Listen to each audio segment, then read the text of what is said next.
Hello there, and welcome to today's show, Gina Gardner and Friends. Once again, I've got a fabulous guest for you, my good friend, Lizzy Bernthal. Lizzy, welcome to the show.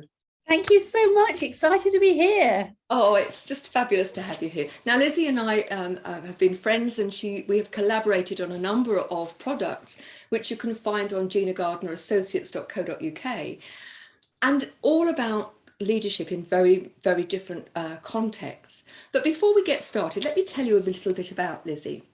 She's a mindset leadership coach, international speaker, author, and a wellbeing, resilience, and cultural change specialist who supports authentic leaders and ex-military to stand tall, rediscover their voice, to own all of who they are so that they can soar.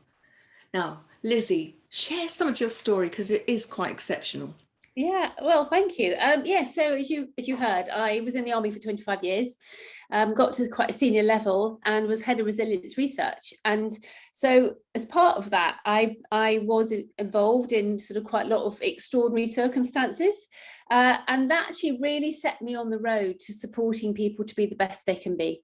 Because when you're in Afghanistan, you have to be the best you can be, because if you're not going to come back. So on the basis of that, I did lots of research looking at the impact of military life. And as a nurse and a midwife as a background, I've always been passionate about giving people a voice. So now I have the privilege to support leaders to be the best they can be, particularly those who are exposed in toxic environments. Unfortunately, it's far too rife and it can really knock our confidence and resilience. So I help them find their confidence and resilience is already within them, so then they soar. So what a privilege. Isn't it just? And there's so much synergy between the work that we do, which is helping people step into their genuine power. Yeah. You know, I think there are several components to being the best version of yourself. But before, I chuck mine in, what do you think are the components that make a difference to those people, which enables them to soar? I think, well, it's all down to mindset. Everything's down to what's going in our heads. So it's managing your mindset and managing what you're thinking, noticing what you're thinking, whether it's empowering or disempowering you. And we all have a choice. Now, even in those darkest moments, we have a choice what we think. So it's noticing it and then making sure it's more empowering. And every second is a choice to change and to move on.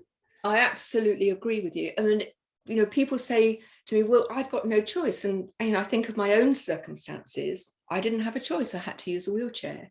However, I got a huge choice in terms of whether I saw that as a thing of lack or an enabler.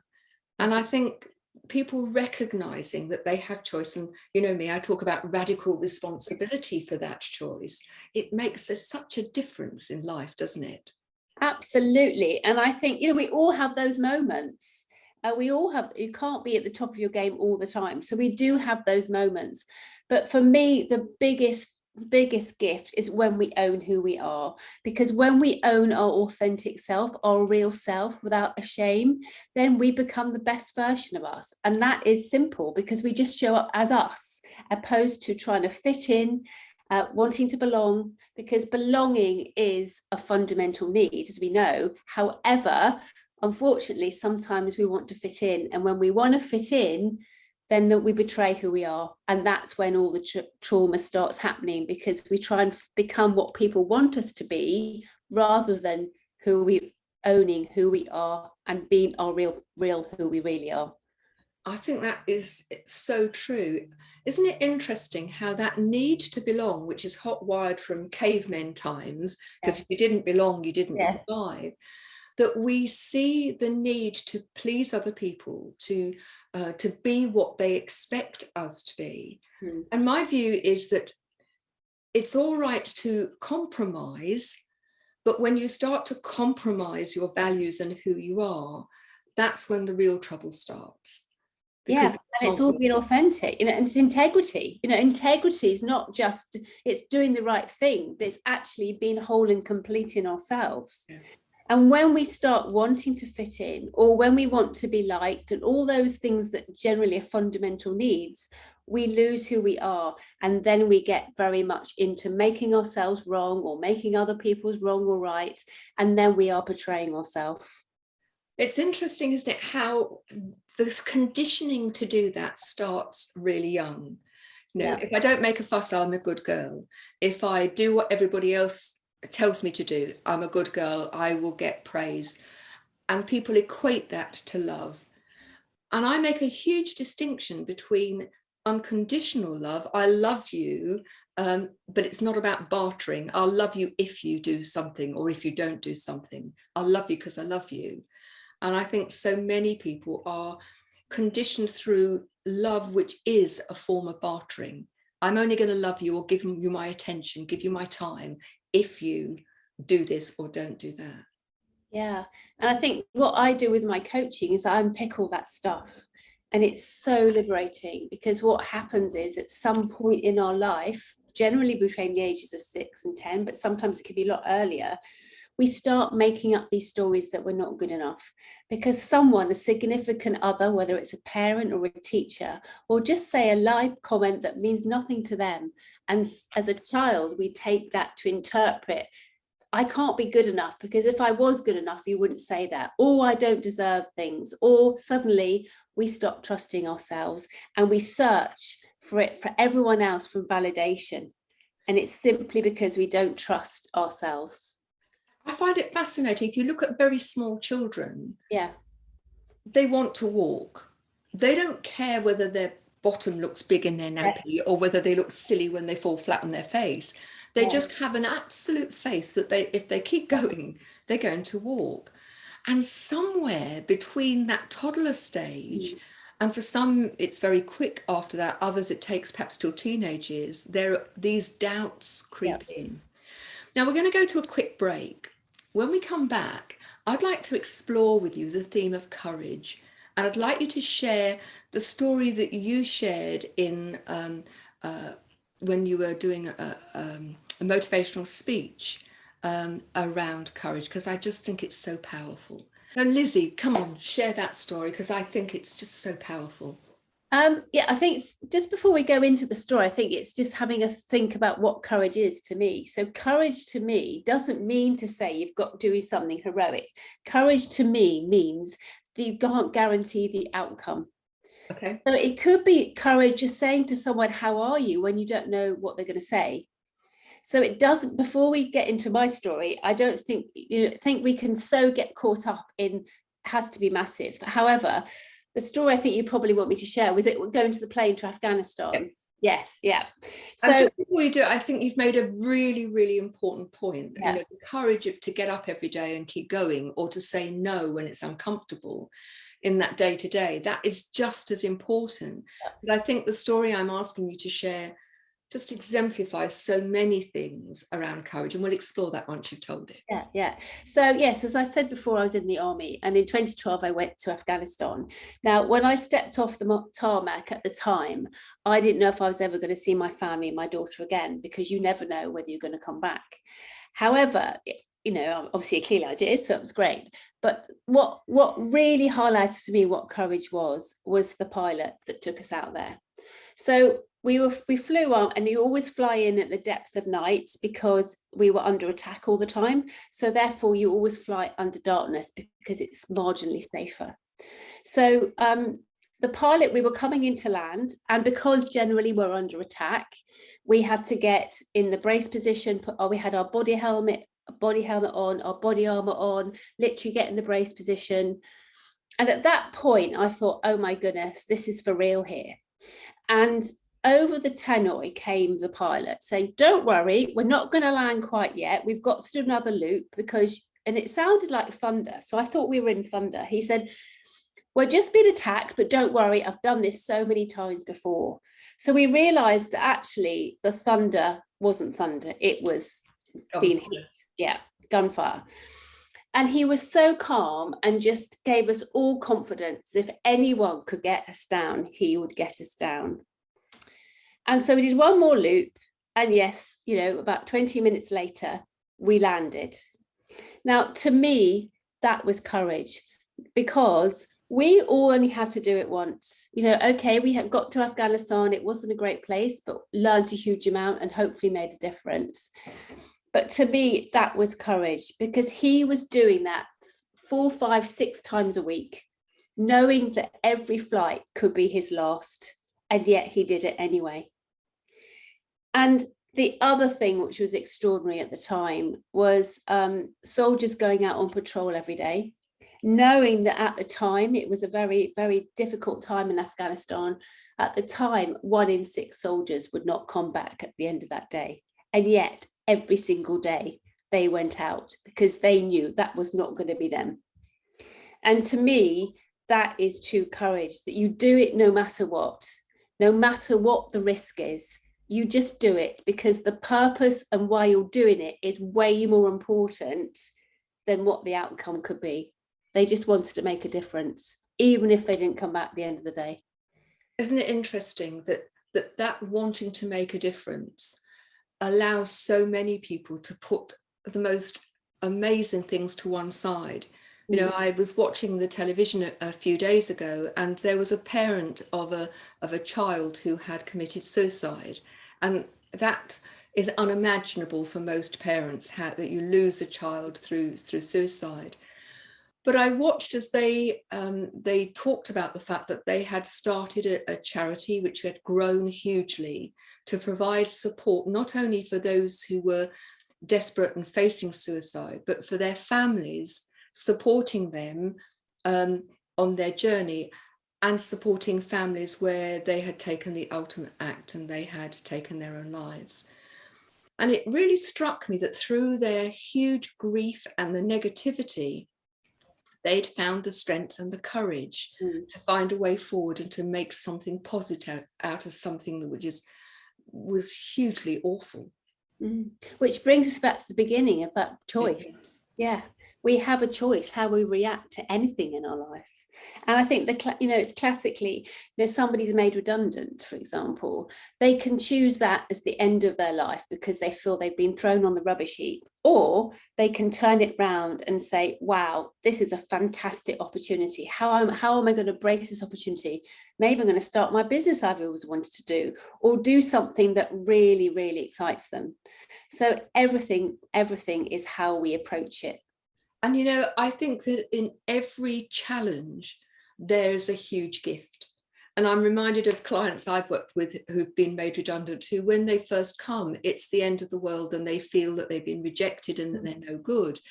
Who, as they go through the process and they discover what they want to do and they are successful in that, they look back and they'll often say, it was the best thing that could ever happen to me. Yeah. Because it gave me the kick, the push to do something that I'd been too fearful about before. Yeah. And I always think every challenge is a learning opportunity. That is absolutely my mantra. And to me, there is absolutely nothing. Failure doesn't exist. Failure is purely feedback. It just didn't work quite as you expected that time. But the feedback you get in those situations is absolute gold. It's true. And you think about it, when everything goes to plan, you're very happy and you can celebrate your success, but you don't learn half as much as when things go a bit wonky, do you? Absolutely. In fact, you just take it for granted. And so I think, for me, when things don't go well, it might not be pleasant at the time, but going in with that mindset, okay, what am I learning here? What am I learning here? What am I learning here? And then, then you get through it because you're learning. You're again that growth mindset of empowerment, thinking, right, okay, this is obviously happening for a reason. And it brings up the trust as well. I'm trusting that everything is as it's meant to be, even if I don't like it, even if I don't want it. Clearly, it's just meant to be like this right now. And I take that one step further. If it's meant to be, let's be curious about how I can make the most of this situation, how I can grow, how I can use that feedback from the failure in order to become a better version of me. Yes, I'm saying no victims allowed. I wasn't meaning in terms of... No, I know you weren't. I'm just in terms of our listeners. Yeah, exactly. Just to clarify that to the listener. So when I'm saying just like, it's not like hands up, I surrender. It's actually, I trust that this is all meant to happen in this order for me right now, because that just takes away so much of that pain that you could be feeling about why me and why is this happening, what have I done wrong, and all that negativity, disempowering language in our head and out loud. It's true. I think that we are all the author of our own life story. And why, if you're writing the book, why would you give yourself a part of a victim or a villain or somebody who's going to, have no control over their life? Why not make yourself the hero or heroine? Except sometimes I think, I totally upfront, I've been a victim in my life and I didn't even realize it. So sometimes we don't even realize that we're being a victim. But as soon as we do, then that's when we really have a choice. And it's once you acknowledge that, then you catch it quickly and think, yes, okay, oh, right, regroup. Awareness has to be the first stage, because most people move through life in an unconscious state, habitual state, don't they? Lizzy, we're both coaches, we're both trainers, we both work with help people become empowered and enlightened. Yes. And get great results. And I know we both have a mission to help more people. But I find it fascinating that many people will struggle and will really stay within that cycle of things going wrong and being unhappy and dissatisfied, but sort of stay in that holding pattern rather than asking for help. Have you got any idea why that is? I think, well, lack of awareness for a start. I think not realizing they are in control and realizing they have a choice. I think, my mission also, apart from getting rid of toxicity in the workplace, is that self-development becomes just as important as Wi-Fi and electricity. Because how can we progress unless we take ourselves on? And I think that is why not very few people, not everyone takes themselves on, because they have this assumption, they might be too busy to even think about that, but also there is the assumption that it has to be painful, and it doesn't have to be painful. It's just having conversations, and we don't know the blind spots clearly, because they're blind spots until we have a conversation. And then once we find those blind spots, suddenly our life just makes sense. And I talk about, water over a mosaic. You think, oh my goodness, that's why I did that then, and that's why that happened then, and that's why I behaved like that there. And suddenly it's like a jigsaw puzzle that's clear. Yeah. And then we can really move fast, because suddenly we notice it, and therefore we don't need to do that behavior or that action or whatever it is that didn't serve us again. Yeah, I find it really interesting that so many people's that present moment, which is all we have, let's face it, is governed by looking back and wishing the past had been different, regretting something, holding on to grudges, which serve to give you the poison rather than the person who's hurt you. Or they are anticipating and anxious about the future. And in doing so, the present moment gets lost in all of that anxiety and angst. And we only do have this moment. We can't affect the past. We can learn from it, but we can't affect it. And the future may not happen as we think it's going to. And I would say it never does, to be honest. I don't think anyone, you might plan how your future is going to be, but I don't know anyone that actually would say absolutely is exactly how they planned it. So yeah, I think there is only the present, but I think it is difficult. I'm not saying difficult as in challenging, but you ironically, you have to be present that you are in the present. And it's so easy not to be present in the present, because unless you unpick some of your past, it's like you're carrying it on your back all the time. Yeah. And so how you're thinking and how you're behaving is from experience from the past. So we're not saying cut off that experience, it's just putting it in its place, so that then we can move on to the future and enjoy the present. And ironically, we have to so many people find that they feel they need to deserve the present, which is bizarre, because the present, as you say, is all we have, and you have to own that and realize when your past is actually having an impact on it. I find it fascinating how often people repeat patterns of behavior that consistently take them back. And that's particularly true of relationships. You know, it's one toxic relationship after another. You talked about toxicity in the workplace, but there's plenty of toxicity within personal relationships too. And that they don't recognize that they're the common denominator. What is it that I am doing or taking into that situation each time, which is resulting in life being so challenging? And what is it I can do differently so that I don't repeat the patterns of before? I think also it's deeper than that as well. It's your beliefs from childhood generally that often it's learnt behaviour from childhood that you don't even realise you're learning. Yes, and so therefore it's very powerful, isn't it? Exactly. So it's unconscious conditioning rather than, because if we had a choice, no one would want to be divorced, no one would want to have broken relationships. It's a pattern that becomes so embedded until you have that conversation and realize actually you can break that pattern. Yeah. You know, it's Einstein. One of my favorite quotes of all time is, if you always do what you've always done, then you'll always get what you've always done. And he talks about the definition of madness is to keep doing the same things and expect a different result.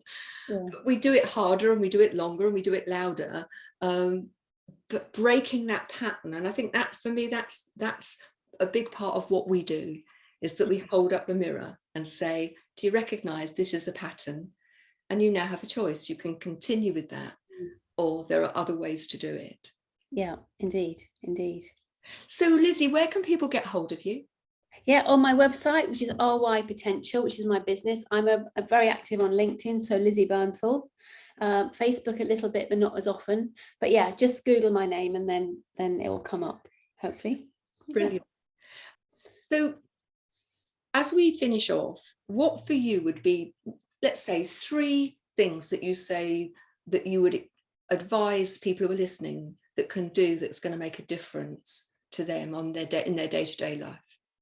The first thing is acknowledgement. You are whole and complete. There is nothing broken at all. So sometimes we think we are, but are actually not. Secondly, we have all the confidence and resilience we need already. So sometimes it's just having a conversation. But a practical tip is to notice what your body's doing.